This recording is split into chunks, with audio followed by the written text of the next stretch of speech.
Hey, Basic Calc students, we're continuing on with the day 17 notes.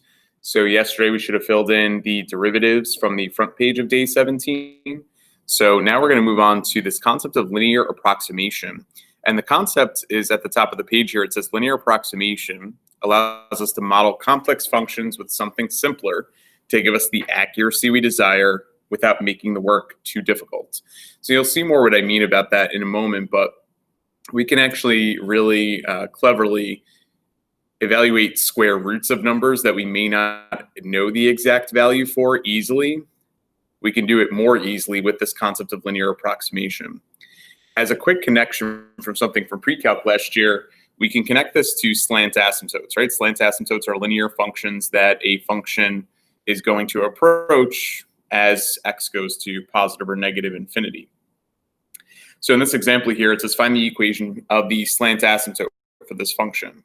So I'll challenge you to go ahead and try it in your notes if you remember how to do it. I'll describe to you, first of all, this has a slant asymptote because it's top heavy by 1 degree, right? So the power on the numerator is greater than the denominator by 1. So essentially, as x gets larger and larger, what we can do is we can do the polynomial division here. And whatever the resulting linear equation is from dividing, we would say that that would be our slant asymptote. So I'll show you really quickly what I wound up doing with my polynomial division. So this could also have been accomplished through synthetic division, if you remember that. But essentially, if we take x cubed divided by x squared, you're going to get that x there. Multiply x through by this trinomial, you get this line, subtract from above, bring down the -3. All those classic steps in the long division algorithm. I don't want to spend too much time doing that because that's not really our focus of this lesson. But in the end, we get 51x plus 57, which represents the remainder. So you could write your end expression here as, oops, hang on one sec. Okay. So we could write our end expression as 51x plus 57 over x squared plus 5x plus 6, right? That's the remainder piece. The quotient was x minus 10. So what I want you to think about is, what's happening as x goes to infinity? Well, if you look at that remainder piece, as x gets bigger and bigger, the remainder is bottom heavy. So this is going to go to 0. And as x goes to infinity, what's y getting close to? Y is just going to approach the line x minus 10, which is going to be the slant asymptote. So hopefully that's a concept that sounds pretty familiar to you from last year in pre-calc. But this is a case where linear approximation is when x is infinite, right? So we're thinking about this as x gets bigger and bigger and bigger, we're approximating a line. What we now want to change our thought process to is, well, what if we want to approximate something when x is a finite value? And we're going to use a linear function to do that. Well, linearizations are no surprise here, linear functions.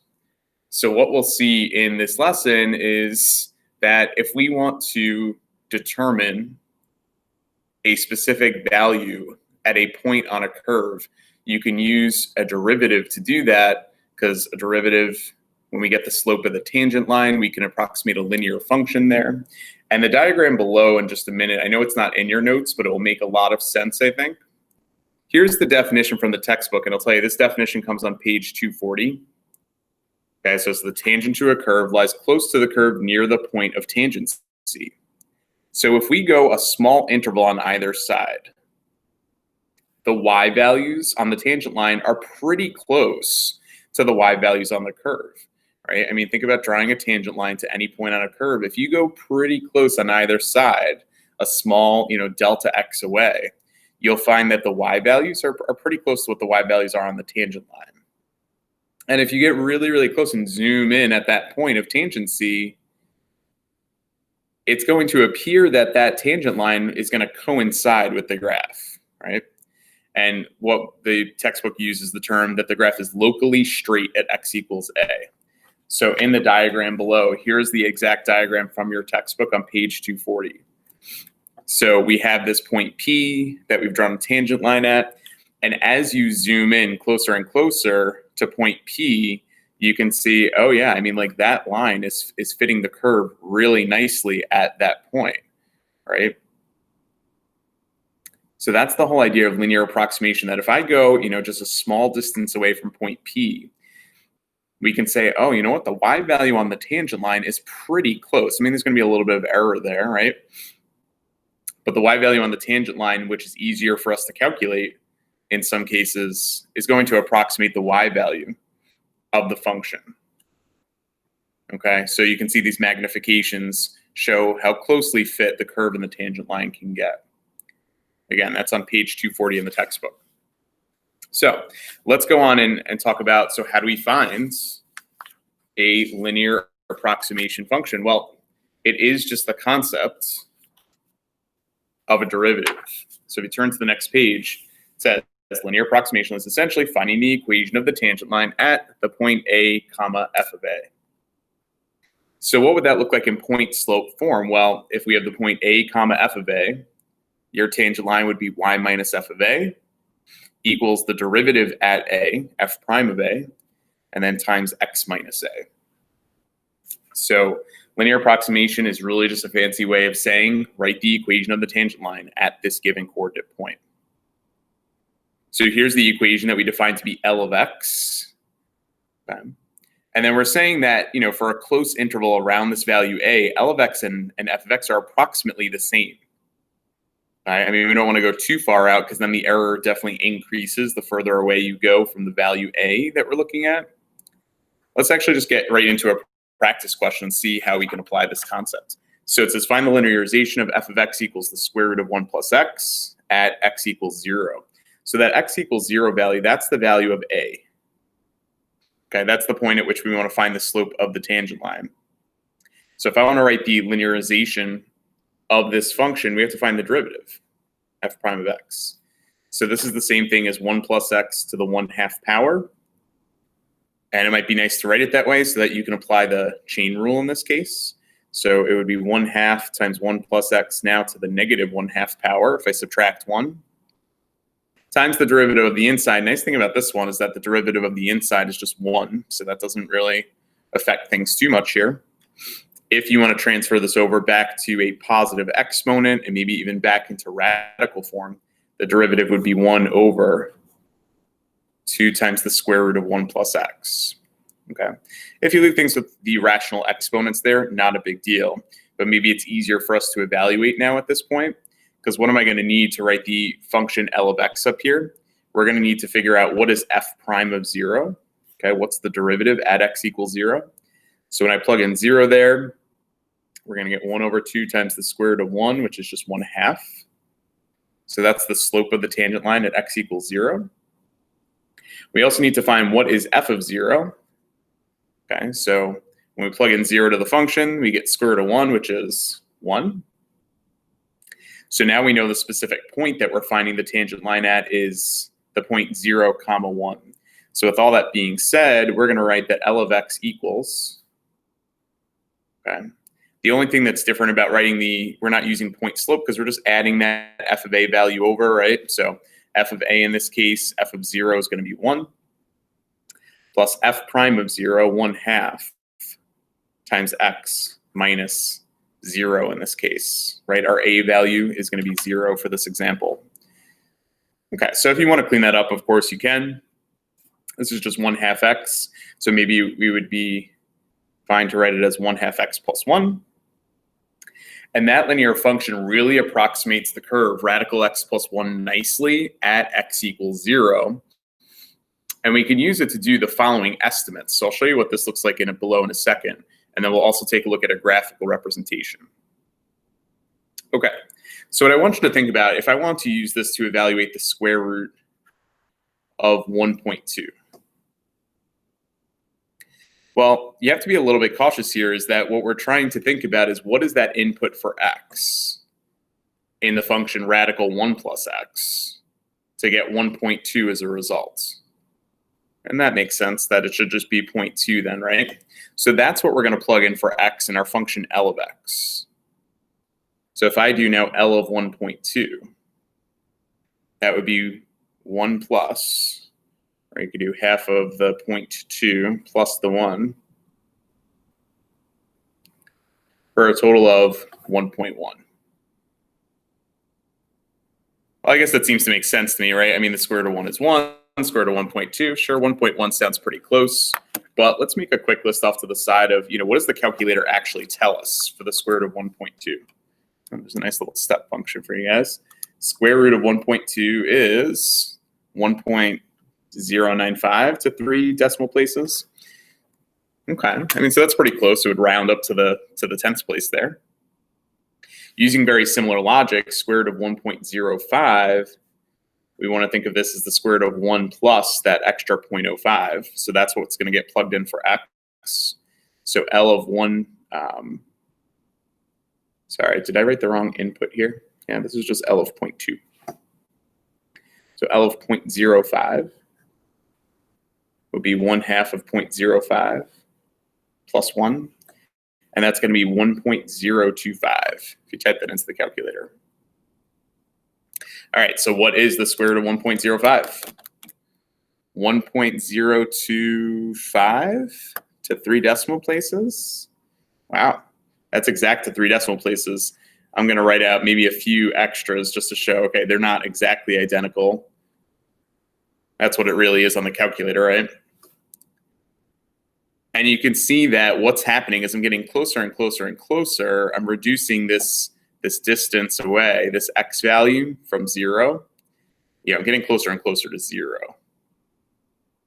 So if I do finally the square root of 1.005, the closer we get, the smaller we're going to get in terms of an error here. So that's 0.005. So L of 0.005 is half of that plus 1 for 1.0025. And then finally, the calculator for this one, square root of 1.005 is 1.002496. Okay. So yeah, to 4 decimal places, these two would match. Okay.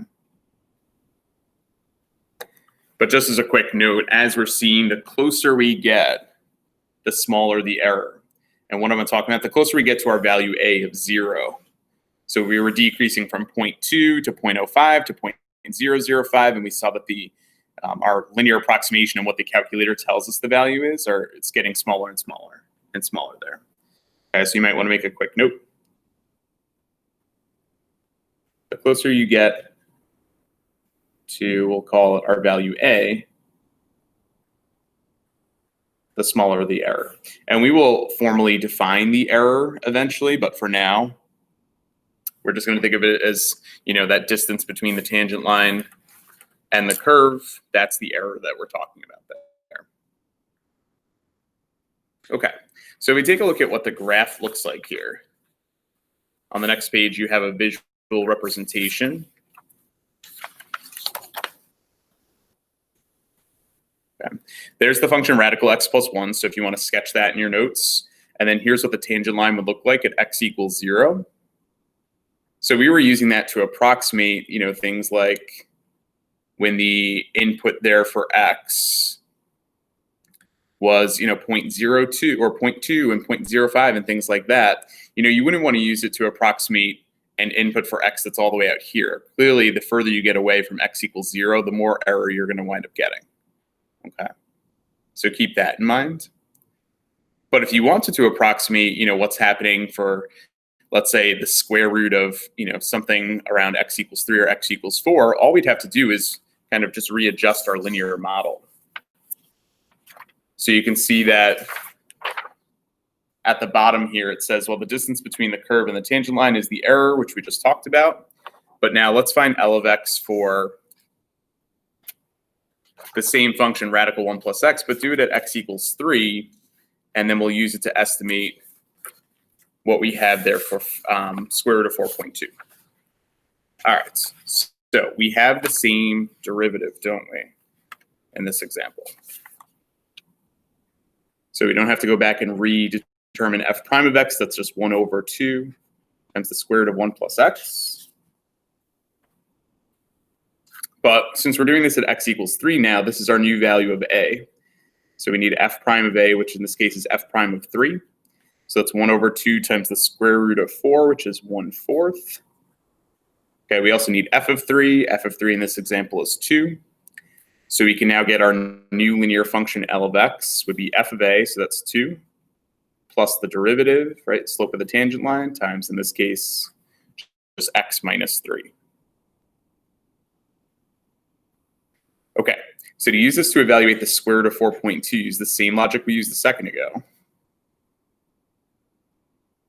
It's the square root of 1 plus how much? Okay, what's our actual input for x going to be in our function? So it's going to be 1 plus 3.2.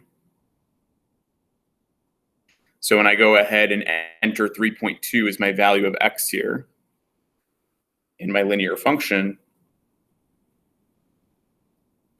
if you type this into your calculator, you're going to get that the value is 2.05. Okay. Makes sense, right? I mean, we're pretty close to x equals or to the square root of 4, so 2.05 seems reasonable. And the actual square root of 4.2 is 2.049 to 3 decimal places. Okay. So you can see that, in this case, 3.2, we're getting pretty, or 4.2 is pretty far away. But look how good our approximation still is, right? So it's kind of interesting in this case that, we're actually a decent distance away, but we're able to still get a relatively nice approximation. There's going to be a little bit of error involved. Okay.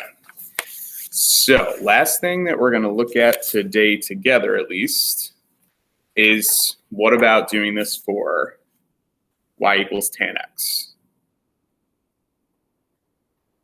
Okay, so we're going to do the linearization of tan x at x equals 0 specifically, and then we'll graph f of x and L of x there as well. So the linearization for tan x at x equals 0, first thing I need to do is figure out if f of x equals tan x, we definitely need the derivative f prime of x. Okay, derivative of tan, hopefully you're doing good with your trig derivatives, it's secant squared. So I'm going to need f prime of 0, okay, and sec squared of 0 is going to be 1. Secant of 0 is 1, squaring it still gives you 1. F of 0 in this case is tan of 0, which is 0. So once I determine that information, the linear function that develops from here is going to be pretty easy for us to write. It's going to be f of 0, which is 0, plus slope of the tangent line 1 times x minus our value a. A in this case is 0. And lo and behold, the linearization of tangent at 0 is just y equals x. Kind of weird, right? So if you go ahead and sketch the function tan x, all right, here's what it would look like on the interval negative pi over 2 to positive pi over 2.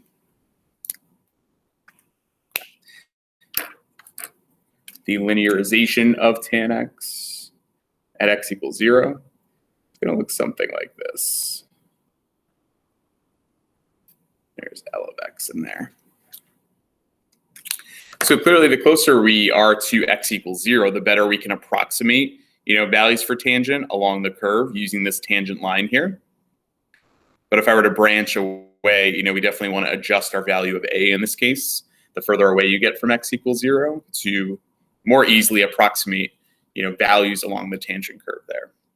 So I'm going to have you do two things. It's not going to take you too long to do this, but make a conjecture. What do you think about sine x at x equals 0? And then follow through with the process. You saw how quick it was for tan x up here, right? And then the very last thing I'll have you do just for practice in today's notes is why not another AP question, okay? So this is from 1998. Consider the curve defined by this equation right here. Show that dy dx equals. It's kind of interesting that they already show you the derivative. That's kind of nice. But I'm hoping you're definitely thinking some good implicit differentiation here. Writing an equation of a horizontal tangent, and then given a specific slope, find the x and y coordinates of point P. We'll go over this question next time I see you in class, but that is it for linearization today. All right, so we'll go over some of these ideas next time. We'll talk about sine x. Let me know if you have any questions before then.